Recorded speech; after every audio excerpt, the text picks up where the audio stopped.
Hello दोस्तों, आज हम बात करेंगे यदि किसी व्यक्ति को माइग्रेन की प्रॉब्लम है तो वहाँ पे इंटरमिटेंट फास्टिंग से क्या फ़ायदा मिल सकता है।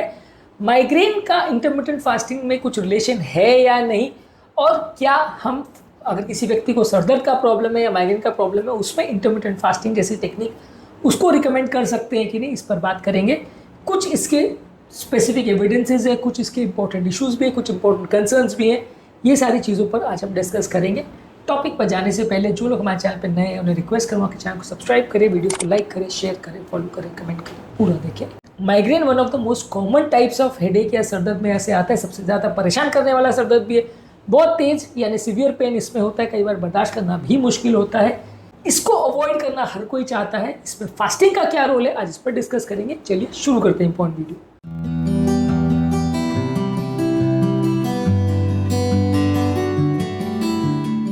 सबसे पहले फास्टिंग करने से क्या फ़ायदे होते हैं। फास्टिंग करने से ब्रेन का इन्फ्लेमेशन कम होता है। फास्टिंग बेसिकली एक एंटी इन्फ्लेमेटरी चीज़ है और तरह तरह के इन्फ्लेमेशन हमारे माइग्रेन के अटैक्स को ट्रिगर कर सकते हैं। जितना ज़्यादा बॉडी में इन्फ्लेमेटरी साइटोकाइन्स होंगे, जितना ज़्यादा सी रिएक्टिव प्रोटीन होगा, उतना ज़्यादा माइग्रेन अटैक्स ज़्यादा आएंगे। और जितना ज़्यादा इन्फ्लेमेटरी मार्कर्स कम रहेंगे, सी रिएक्टिव प्रोटीन कम रहेगा, उतना माइग्रेन के अटैक्स कम होंगे। तो माइग्रेन के पेशेंट में फास्टिंग करने से बॉडी का इन्फ्लेमेशन कम होता है और ये डायरेक्टली या इनडायरेक्टली हमारे माइग्रेन के अटैक्स को अफेक्ट करता है। इसके अलावा माइग्रेन हमारे इंसुलिन लेवल्स को भी स्टेबलाइज करता है। अगर हमारा बॉडी का ब्लड शुगर लेवल्स अगर बढ़ता है तो इंसुलिन लेवल उसको कम करने के लिए यूज़ किया जाता है। ज़्यादा ब्लड शुगर में फ्लक्चुएशन जो होते हैं वो माइग्रेन कई बार ट्रिगर कर सकता है। माइग्रेन का इससे सिग्निफिकेंट रिलेशन है। जितना ज़्यादा शुगर में वेरिएशन देखने को मिलेगा उतना माइग्रेन के अटैक की फ्रीक्वेंसी बढ़ सकती है। इस शुगर के फ्लक्चुएशंस को और इसके इंसुलिन रेजिस्टेंस के प्रोसेस को, डायबिटीज़ के प्रोसेस को कम करने के लिए इंटरमिटेंट फास्टिंग बेसिकली, जो कि एक टाइम डिपेंडेंट फास्टिंग है, इसका काफ़ी कॉमनली प्रयोग करते हैं। इंटरमिटेंट फास्टिंग के ज़्यादा डिटेल्स में नहीं जाऊँगा। बेसिकली टाइम डिपेंडेंट फास्टिंग है जहाँ पे 18 घंटे 16 घंटे आप फास्टिंग करते हो, जिसमें आप 16-18 घंटे कुछ खाते नहीं हो, सिर्फ पानी पीते हो। बाकी टाइम आप खाते हो 2 या 3 बार, कम मात्रा में कम बार खाते हो, डाइटिंग करते हो।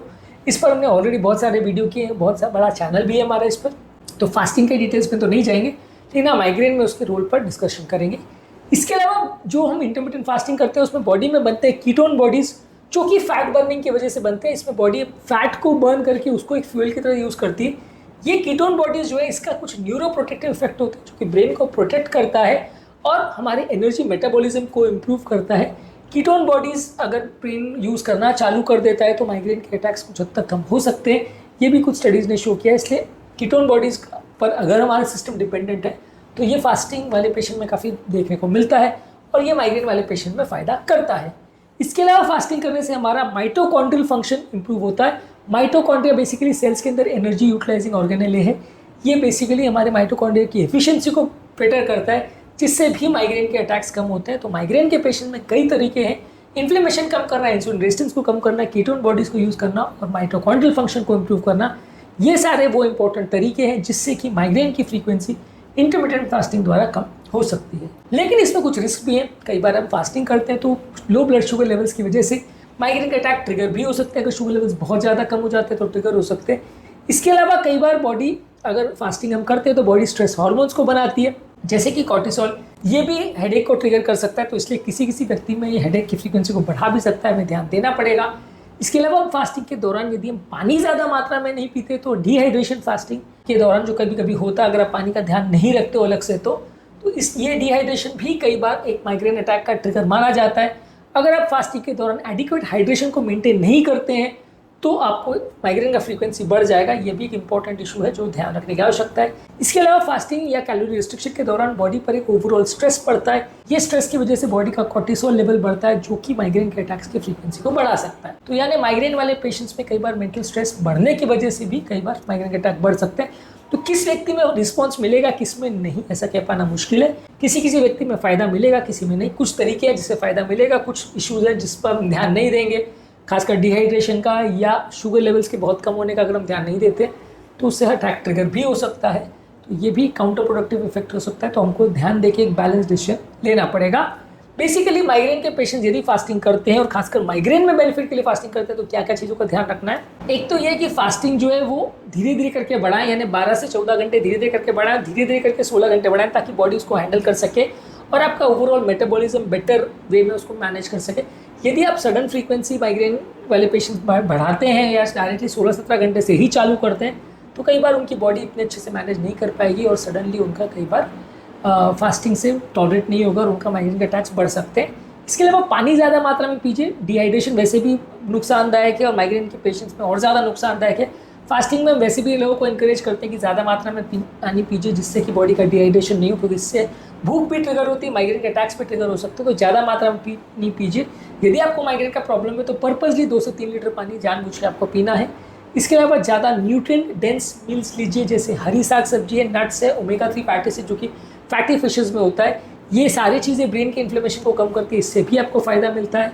इसके अलावा मैग्नीशियम वाले फूड प्रोडक्ट्स को ज़्यादा मात्रा में लीजिए। ये सारे फूड प्रोडक्ट्स आपके लिए माइग्रेन के अटैक्स को कम करने में मदद करेंगे, इसलिए इनको ज़्यादा मात्रा में लीजिए। और यदि आपका माइग्रेन अटैक की फ्रीक्वेंसी कम हो रही है तो आपको फ़ायदा है, कंटिन्यू करिए। यदि बढ़ रही है तो बॉडी के सिग्नल्स को समझिए और माइग्रेन का फ्रीक्वेंसी में कैसा रिस्पॉन्स आ रहा है, कौन सी दवा की ज़रूरत है, ये सारी चीज़ों पर प्रॉपर फोकस करिए। तो इससे आपका माइग्रेन का अटैक्स बिगड़ेगा नहीं, उल्टा फ़ायदा मिलेगा।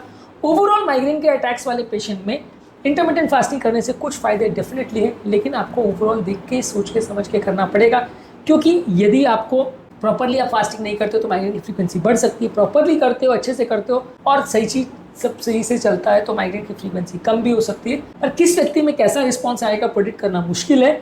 अगर आप करके देखते हो और आपको फ़ायदा मिलता है तो कंटिन्यू कीजिए। यदि फ्रीक्वेंसी बढ़ जाती है अटैक की तो कुछ टाइम आप उसको बंद कर सकते हो, दूसरी स्ट्रैटेजी अडॉप्ट कर सकते हो, या फास्टिंग की स्ट्रैटेजी को चेंज कर सकते हो, या कुछ यूजफुल टिप्स ले सकते हो, या माइग्रेन की दवा अलग से ले सकते हो। तो इससे आपका ओवरऑल रिस्पॉन्स थोड़ा बेटर हो जाएगा।